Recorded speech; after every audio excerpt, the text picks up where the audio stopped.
So a function is rational when it's made up of the division of two polynomial functions. That'll make a rational function. So where we've been looking at rational expressions and rational equations, now this is our rational function where we can input a variable x and get an output, and this output is coming from the calculation that's overall the division of two values. So what we're going to do is look at the most basic form of our rational function, which is just 1 over x. So what we're going to do is fill in this table here, and then we'll graph it and talk about what we're seeing.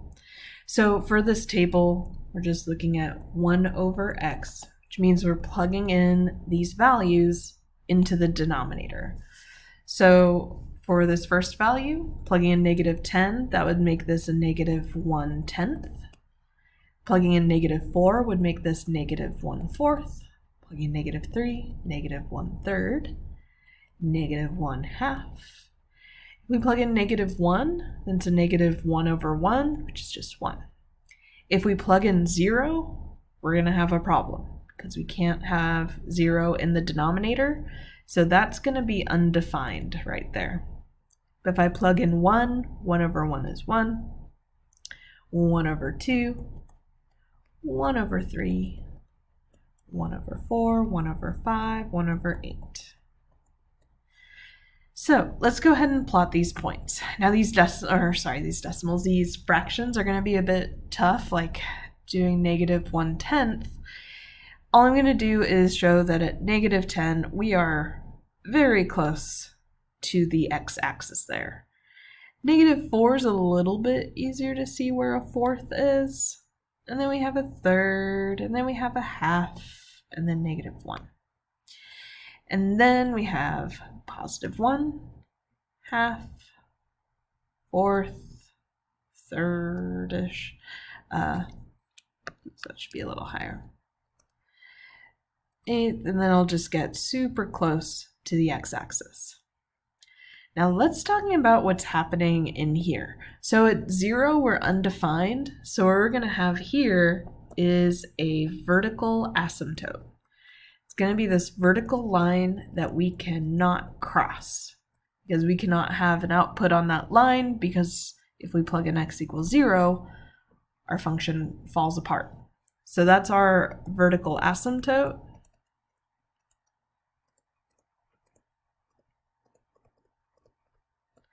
At x equals 0. All right, so I can start to see some stuff happening here, and then what will happen is we can't cross 0.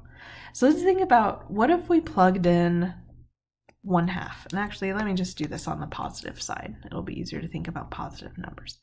If we plugged in a half, that means we'd have 1 over 1/2. Well, using our complex numbers, where we multiply the numerator and denominator by the least common denominator, this would be a 2 over, well, 2 times 1/2 is 1. So we'd actually be graphing the number 2 right there. What if we plugged in 1/10? What if we got super close to 0 and plugged in 1 over 10? Well, we'd have 1 over 10, multiplying by 10 to get rid of our complex fraction in the numerator, 1 times 10. In the denominator, that would just turn to 1. So really close to the y-axis there, we would be graphing way up there.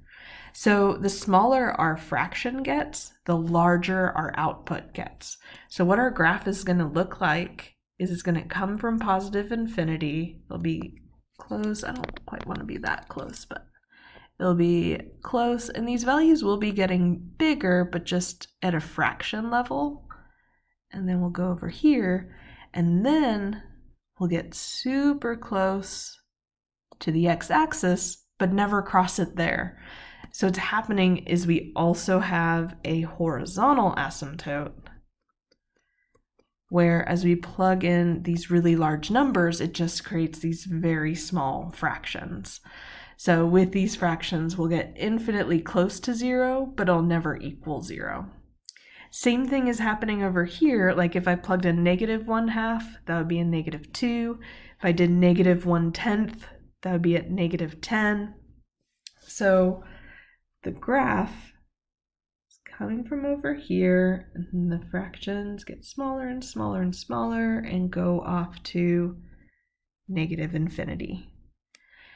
So we have these two asymptotes. We have this vertical asymptote at x = 0. We also have a horizontal asymptote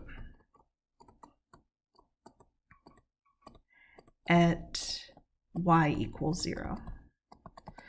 So we have these parts where we can't have an output and can't have an input. And for this function, for the most basic form of the function, the issue is occurring at 0. So for our domain, we can have everything except x = 0. So how we'll write that is we can go from -infinity to 0, but not including, so we're going to use parentheses, then starting at 0 but not including, going off to +infinity. And the range is going to be exactly the same because we can't have an output of 0 from this function. So with our rational functions, so we'll kind of go through the same thing of using a table to make graphs like we did with our radical functions. So using Desmos to get those tables going. And then from there, what we're going to see are these asymptotes showing up in the graph. So there's going to be these kind of invisible barriers based on what we can plug in and also based on what we can have as an output for our function.